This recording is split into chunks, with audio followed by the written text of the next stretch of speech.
Greetings from beautiful Tempe, Arizona. The Insight Bowl is going on right now. Shaq will have the OU Iowa recaps tomorrow. But first, Big Al in Big D, TU taking on BYU in the Armed Forces Bowl. Bringing in our nation's colors. Hello, my friends. TU ends their season in heartbreaking fashion, losing to BYU 24-21. But what a football game.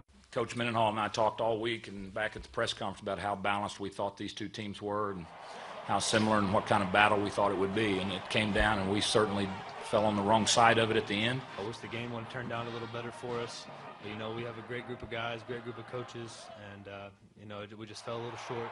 TU had a 14-3 advantage. G.J. Kinney with 2 touchdown passes, and it looked like TU would go to the locker room with that advantage, only to have BYU recover a fumble on a muffed punt and score a touchdown at the end of the half. It was 14-10. TU fell behind by 3, 17-14, only to come back with a G.J. Kinney to Brian Burnham touchdown in the fourth quarter. It was 21-17 Tulsa, and they held that lead for most of the way until the final 11 seconds. That's when Nelson did the Dan Marino, faked the spike, went for the touchdown instead. Nelson with his 3rd TD catch of the day, and BYU comes away and escapes with a 3-point victory, 24-21. I didn't see anybody like stop and freeze. Was that a major part of that play in your guys' opinion? I mean, yeah, they caught us by surprise. They caught everybody by surprise. So Tulsa finishes their season at 8-5 with this loss to BYU.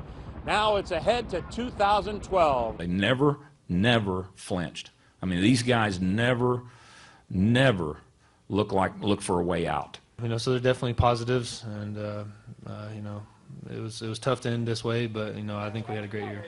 So G.J. Kinney's 3-year quarterbacking career at TU ends with a 2-1 bowl record and an overall successful career indeed. As for Bill Blankenship in his first year, it finishes at 8-5, and he wants more in the future. Reporting from Dallas, Texas, Al Jerkins, 2 News, works for you Sports. All right, thank you, Big Al. Now, earlier today in Scottsdale, it was the Fiesta Bowl Media Day, where we found out that not every class at the University of Stanford is quantum physics. I actually took a stand-up comedy class this year. Pretty much we just studied different stand-up comedians and different comedic devices that they use to garner their success. You know, and at the end of the quarter, we had a chance to do an actual stand-up, a 2-3 minute stand-up. So. Oh, you got to give us some of your stand-up. Yeah. I actually didn't have to do one. Terrence Brown did one. So, you know, I don't like going to the parties, you know, and, you know, there's certain couples in there that don't really know how to dance. So, and I got up in there and showed an example of certain couples that dance and then certain couples that dance the right way. And it's just an example of what goes on at parties. No stand-up comedy classes that we know of at OSU, but if there were, the gregarious Rashedi Jones would definitely enroll. I have a favorite joke. This guy, Laverne Crawford, he said, one time I went out with Steve Harvey and D.L. Hughley, and you know, they're big-time comedians. They have a lot of power, so it's 3 o'clock in the morning, and they told the people to open up the steakhouse. And mind you, he's a fat guy. He was like, I wish I could open up a steakhouse. I'll tell him right now, open up steakhouse. I want a ribeye right now. And because he was so fat, it made it funny. All right, final full practice day for both the Cowboys and Cardinals tomorrow.